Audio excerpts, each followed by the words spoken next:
Data sufficiency के आज के एपिसोड में आप सबों का स्वागत है। पिछले क्लासेस में जब डाटा सफिशिएंसी का क्वेश्चन बनाया गया था तो आप देखे थे दो स्टेटमेंट्स हुआ करते थे और उन दो के आधार पर वेल डिफाइंड 1 to 5 जो आंसर के ऑप्शंस होते थे उसमें से आपको आंसर देना होता था। अब थोड़ा मॉडिफाइड हो रहा है, हालांकि मूल कॉन्सेप्ट नहीं बदलता, वही रहता है। अब एक एक क्वेश्चन में अलग अलग ऑप्शंस होते हैं और जो स्टेटमेंट्स होते हैं वो 3-4 तक होते हैं। इन जनरल 3 स्टेटमेंट्स होते हैं।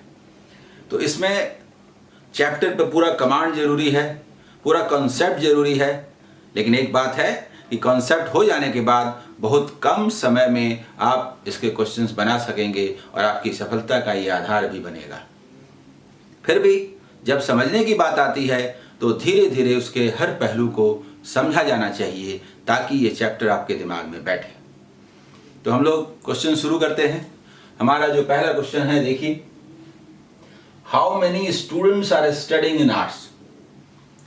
आर्ट वाले डिपार्टमेंट में कितने स्टूडेंट्स अध्ययन कर रहे थे, यानी हमें स्टूडेंट का नंबर बताना है कि आर्ट वाले सेक्शन में कितने स्टूडेंट थे।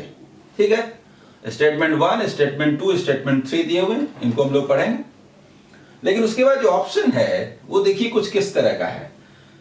आंसर 1 होगा if any 2 of the 3 sufficient to give the answer।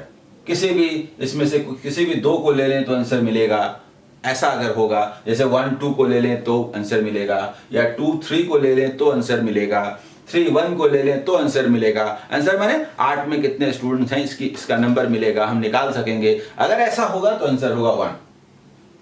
2 क्या कहता है? 1 and 2 ओनली। 1 और 2 को सिर्फ ले लेंगे तो इन दोनों को मिलके आंसर मिल जाएगा, बाकी किसी केस में नहीं मिलेगा, ये कहने का मतलब है। तो ऑप्शन होगा 2। 3 क्या कह रहा है? 2 and 3 ओनली। 2 and 3 को लेकर के हम बता दें अगर कि आर्ट में कितने स्टूडेंट पढ़ते थे तो फिर आंसर होगा 3। 4th ऑप्शन है ऑल 1 2 and 3, मतलब 1 2 वगैरह से नहीं, तीनों को एक साथ लेंगे तो ही हम बता सकेंगे कि आर्ट में कितने स्टूडेंट थे। अगर ऐसा ऑप्शन आया तो हमारा ऑप्शन है 4। और 5 है कि the equations the question can't be answered even with the information in all the 3 informations। ये जो 3 information हैं इनको लेकर के भी हम इसका आंसर नहीं दे सकते। That means some more data needed, that means data inadequate, then answer होगा 5। ये हमारे ऑप्शंस के अर्थ हैं। अब हम लोग चलते हैं। पहला क्या कहता है? हमको आर्ट ब्रांच में पढ़ने वाले स्टूडेंट का नंबर बताना है। किन के सहारे बता सकेंगे यही ढूंढना है। फर्स्ट जो स्टेटमेंट है वो कहता है कि the number of student studying arts and commerce presently is in the ratio 5:8 respectively. तो इससे तो आंसर नहीं मिलेगा। आज जो है आर्ट और कॉमर्स में जितने स्टूडेंट्स हैं उनका रेशियो दिया हुआ है 5:8। तो आज 5:8 दिया हुआ है तो इसके आधार पर तो हम नहीं बता सकते। मतलब कुछ ऐसा कि आज जो है आर्ट और कॉमर्स में एट प्रेजेंट 5:8 है, तो इसके आधार पर हम आंसर नहीं दे सकते। तो 1 is alone not sufficient to give the answer। जब तक आज कोई वैल्यू ना मालूम हो, बता दिया जाता कि आज दोनों का सम कितना है, डिफरेंस क्या है, etc तो हम लोग बता सकते थे, लेकिन सिर्फ 1 से हम आंसर नहीं दे सकते क्योंकि सिर्फ रेशियो दिया हुआ है। ओके, अब हम लोग सेकंड देखते हैं। The number of students studying commerce this year and that last year is in the ratio 8:11। मतलब कॉमर्स वाले अगर आज 8 हैं तो लास्ट ईयर 11 थे, लाइक दैट 8:11। आज अगर 8 हैं तो 11 थे।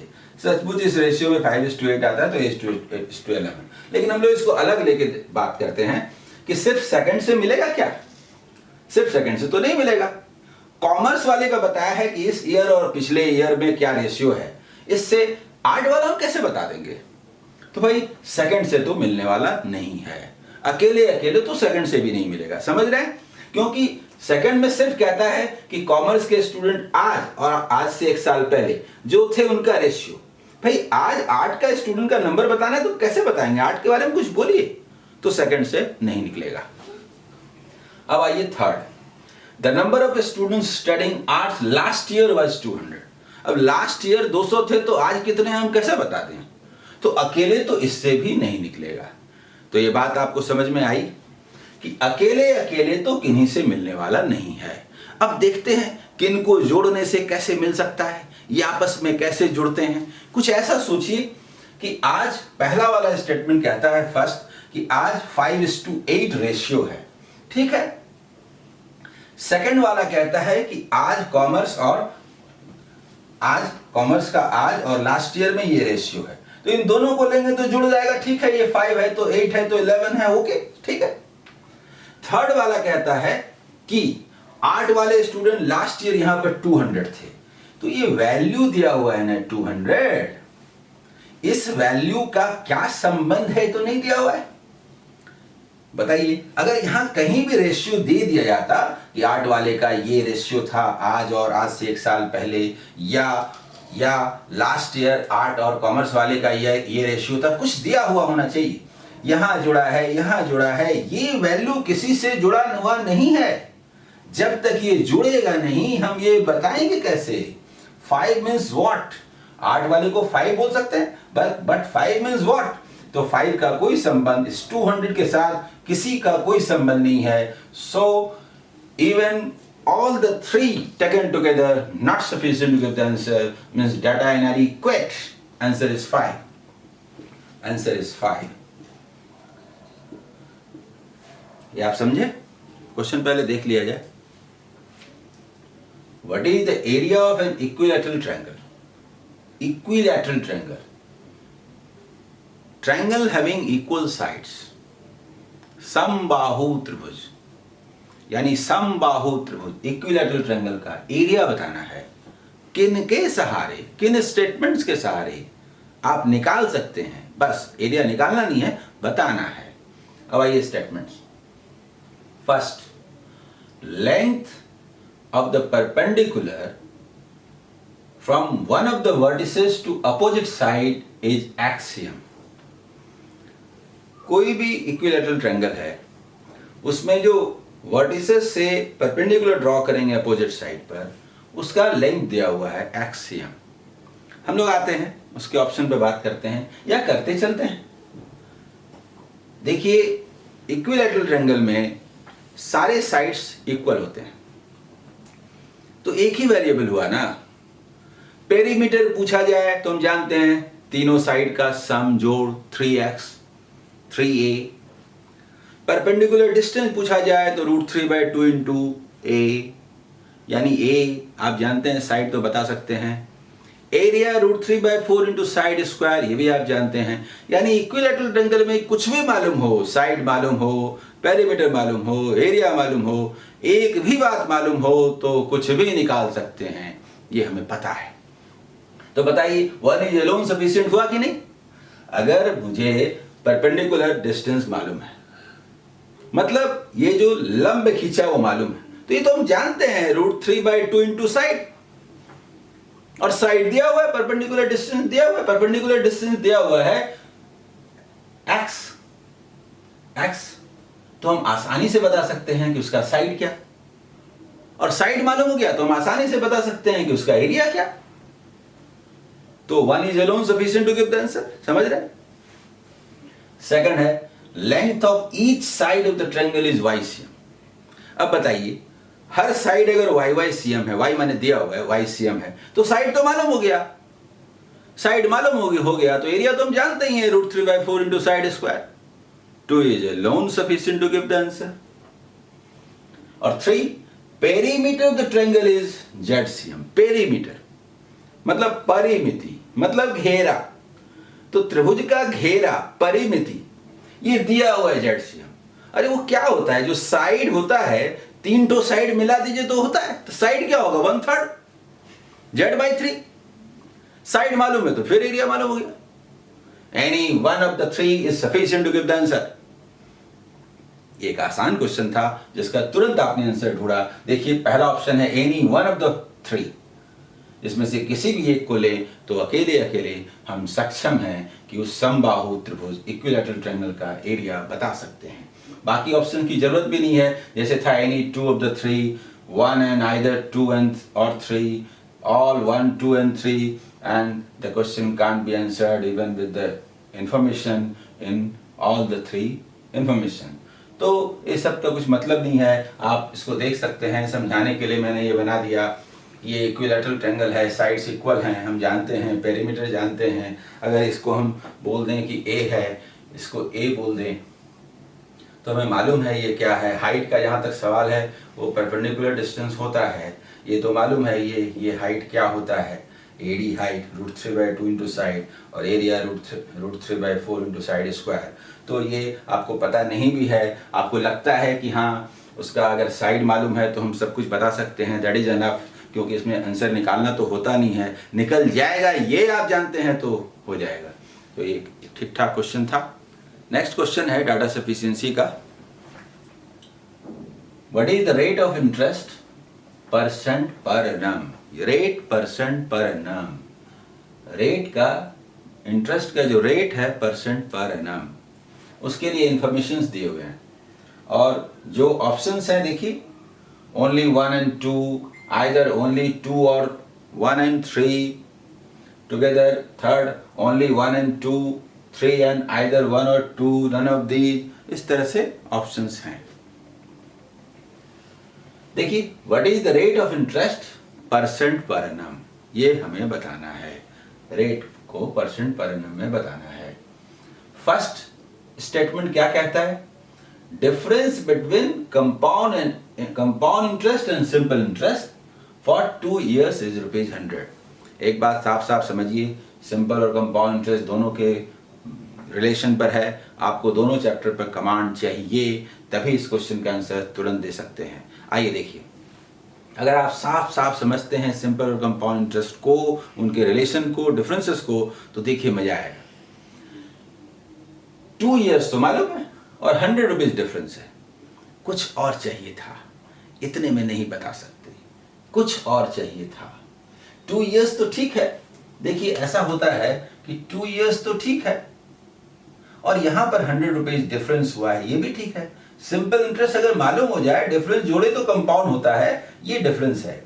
कुछ प्रिंसिपल मालूम होना चाहिए तो रेट बता दें, टाइम तो है, कुछ तो चाहिए। 1 is alone not sufficient to give the answer।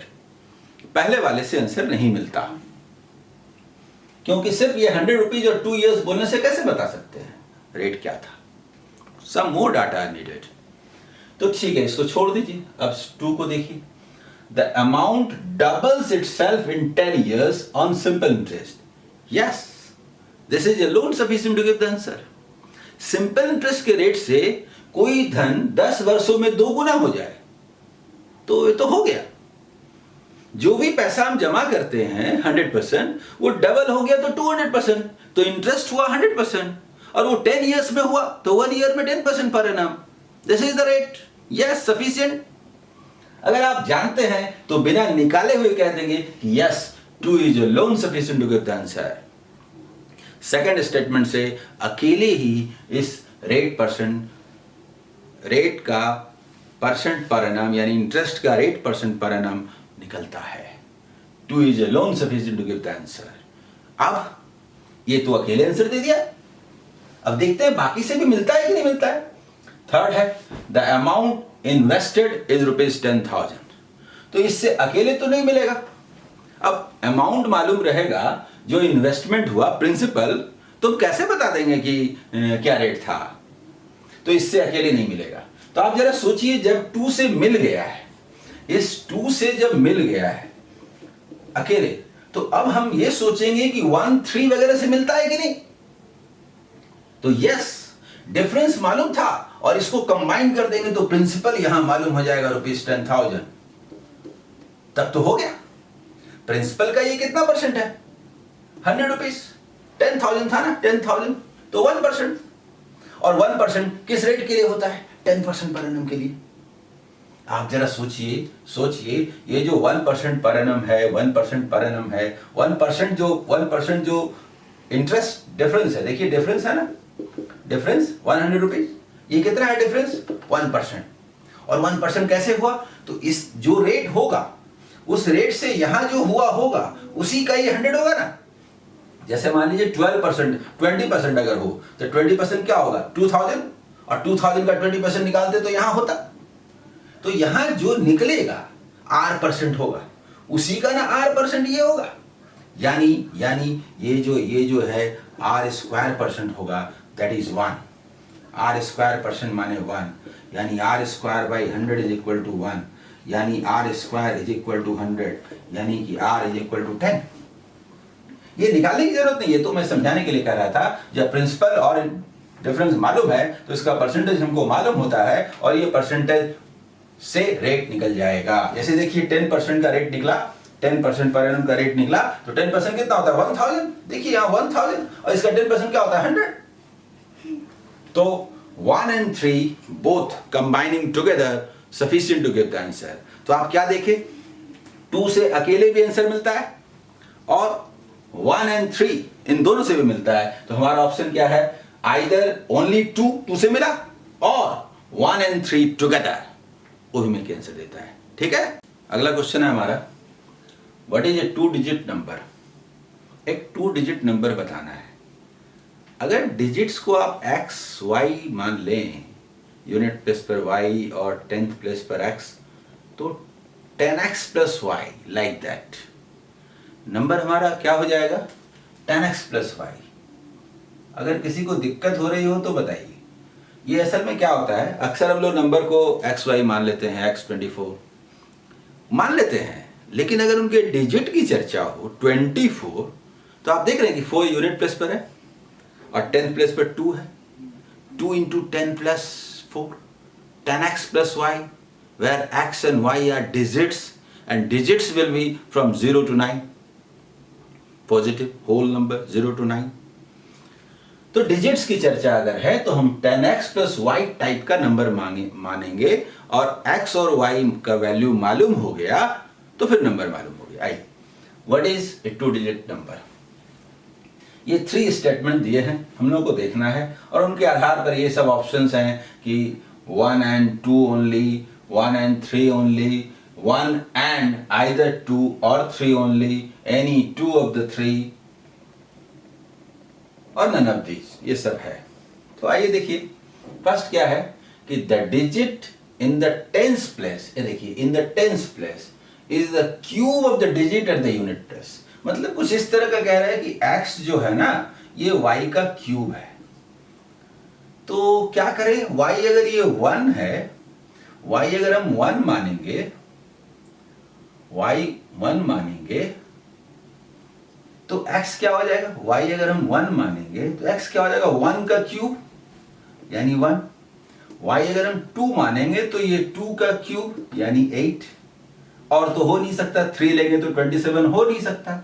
यानी कि हमारा जो चांस नजर आ रहा है कि 1 1 हो सकता है यानी 11 टाइप का, या 2 8 यानी कि इधर से 82 टाइप का। इस दोनों में से कोई हो सकता है, लेकिन कोई एक आंसर तो नहीं मिल रहा है।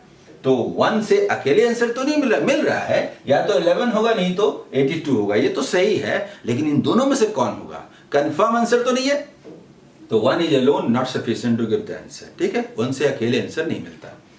Second, the digit in the 10th place is 4 times the digit in the unit place। इससे भी अकेले आंसर मिलेगा? जरा सोचिए तो, ये जो डिजिट एट द ये जो बोल रहे हैं भाई 4 टाइम्स है। अगर 1 बोलेंगे तो 4 और 2 बोलेंगे तो 8, तो इससे अकेले तो आंसर नहीं मिल रहा है। कहां मिल रहा है? या तो हमारा आंसर 41 नहीं तो 82। तो 2 से अकेले तो आंसर नहीं मिल रहा है, एक आंसर मिलने को आंसर मिलना बोलते हैं। तो 2 से भी अकेले आंसर नहीं मिल रहा। और third, the 2 digits are not equal. अब 2 डिजिट्स आर नॉट इक्वल, तब इससे कहां से मिलेगा? 0 1 0 2 मैंने 1 0 1 1 1 2 1 1 नहीं 1 3 1 2 1 4 1 बहुत सारा नंबर है, इससे अकेले कैसे आंसर मिलेगा? तो देखिए अकेले इनमें से किसी से भी आंसर नहीं मिल रहा है, ये तो ठीक है।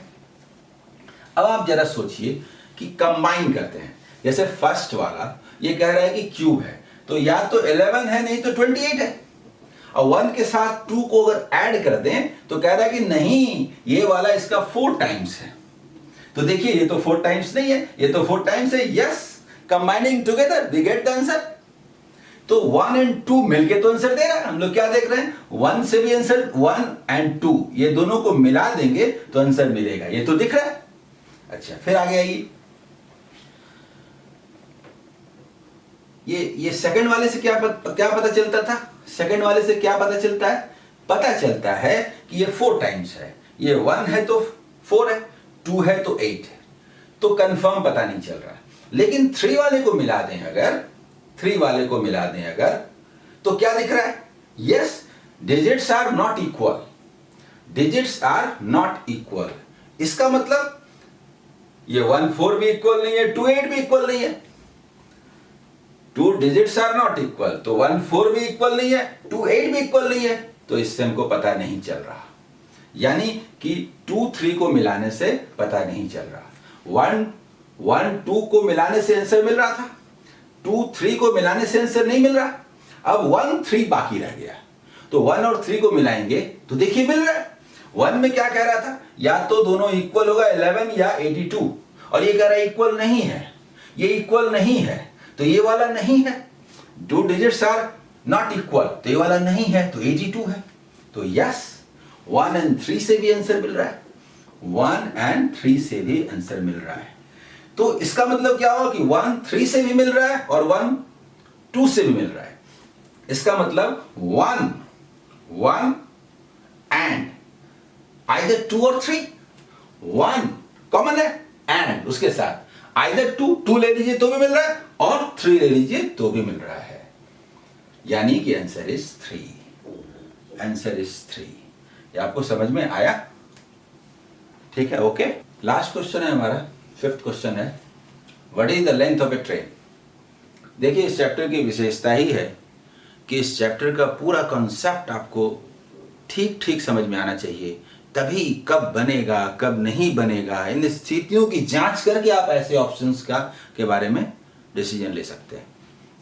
आइए, what is the length of a train? Train की लंबाई बतानी है। फर्स्ट क्या है, the train crosses 200 metre long platform in 18 seconds. तो देखिए ट्रेन जब प्लेटफॉर्म को पार करती है तो इसका मतलब होता है कि ट्रेन अपनी लंबाई और प्लेटफॉर्म की लंबाई दोनों की लंबाई के जोड़ के बराबर दूरी तय करती है। कहने का मतलब कि ट्रेन की लंबाई को अगर हम t बोल दें और प्लेटफॉर्म की लंबाई को p बोलें, तो प्लेटफॉर्म की लंबाई तो दिया हुआ है 200 मीटर, तो ये 200 मीटर हुआ। ये डिस्टेंस है, अगर इसके स्पीड से डिवाइड करेंगे, स्पीड से डिवाइड करेंगे तो ये टाइम आएगा। तो पहले से कैसे निकलेगा ट्रेन की लंबाई? स्पीड मालूम होगा तब ना निकलेगा। तो 1 is alone not sufficient to give the answer. अब सेकंड वाला लीजिए, पहले वाले से यही मालूम होता है, फर्स्ट वाले से यही मालूम होता है, और इससे नहीं निकलेगा। सेकंड वाला क्या कहता है, the train crosses a man standing on a platform in 10.5 second. Train अगर प्लेटफॉर्म पर एक व्यक्ति को पार करती है, पार तो व्यक्ति को कर रही है, व्यक्ति को पार करने का मतलब होता है कि ट्रेन अपनी लंबाई के बराबर दूरी तय करती है। ट्रेन की लंबाई को अगर हम t मान लें, t ट्रेन की लंबाई है, तो ट्रेन की लंबाई t और उसका कुछ भी स्पीड होगा, स्पीड से डिवाइड कीजिएगा लंबाई को, तब तो टाइम मिलेगा 10.5 सेकंड। तो 2 से भी अकेले कैसे निकलेगा बताइए? यानी स्पीड इंटू टाइम कीजिएगा तो ना डिस्टेंस निकलेगा। डिस्टेंस मतलब लेंथ ऑफ द ट्रेन, क्योंकि ट्रेन जब किसी व्यक्ति को पार करती है तो अपनी लंबाई के बराबर डिस्टेंस तय करती है।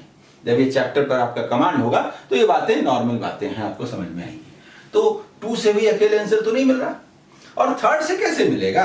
थर्ड में तो सिर्फ स्पीड दिया हुआ है, सिर्फ स्पीड दिया हुआ है, क्या तो 96 किलोमीटर पर आवर, तो इससे भी नहीं मिलेगा। अकेले तो किसी से भी मिलने का सवाल नहीं उठता। अब हम लोग ग्रुपिंग करके देखते हैं, तो 1 एंड 2, तो यस 1 एंड 2 से तो मिलेगा ही। ये स्पीड का वैल्यू यहां से रख दीजिए, टी का वैल्यू मालूम हो जाएगा। निकालने की क्या जरूरत है, both combining together 1 and 2 give the answer. देखिए स्पीड का वैल्यू यहां रख दीजिए, निकल जाएगा। निकालना तो है, निकलेगा, बस यही तय करना है, यही तय करना है। अब 1 और 2 से तो मिल रहा है, चलिए 2 और 3 से देख लेते हैं। 2 और 3 में क्या है, देखिए स्पीड मालूम है तो टी निकल ही जाएगा। टी का मतलब क्या है, ये याद रहे, टी का मतलब टाइम नहीं है, लेंथ ऑफ ट्रेन है। ये लेंथ ऑफ ट्रेन माना, लेंथ ऑफ ट्रेन माना हुआ है, ठीक है, लेंथ ऑफ ट्रेन है। तो हम लोग क्या देख रहे हैं, 1 and 2 से भी मिल रहा है। अभी हमने देखा 2 and 3 से भी मिल रहा है, और 1 and 3, तो यस 1 and 3 में भी स्पीड का वैल्यू यहां से रख दीजिएगा, टी का वैल्यू, ये थर्ड स्पीड का वैल्यू यहां रख दीजिएगा, टी निकल जाएगा। तो 1 and 3 ऑल्सो, यानी एनी टू कोई भी दो ले लें तो मिलेगा आंसर। इसका मतलब क्या है, fourth number, any 2 of the 3, तीन में से कोई भी दो को लेंगे तो आंसर मिलेगा। बोलिए ये पूरा सेक्शन कैसा लगा, ये देखकर आपको लगा कि ये जो डाटा सफिशिएंसी है जो आजकल एग्जाम में आ रहा है उसमें 3 स्टेटमेंट्स होते हैं, देखने में टफ लगता है पूरा कॉन्सेप्ट आपको चाहिए, लेकिन पूरा कॉन्सेप्ट जान जाने के बाद जिस तरह का लो स्कोरिंग एग्जाम हो रहा है, इसमें ये 5 क्वेश्चंस यदि आप बना लेते हैं 2 से 3 मिनट में, तो समझिए कि आपकी सफलता में इसका क्या योगदान होगा। बेस्ट विशेस एक बार फिर, और आगे फिर मिलेंगे।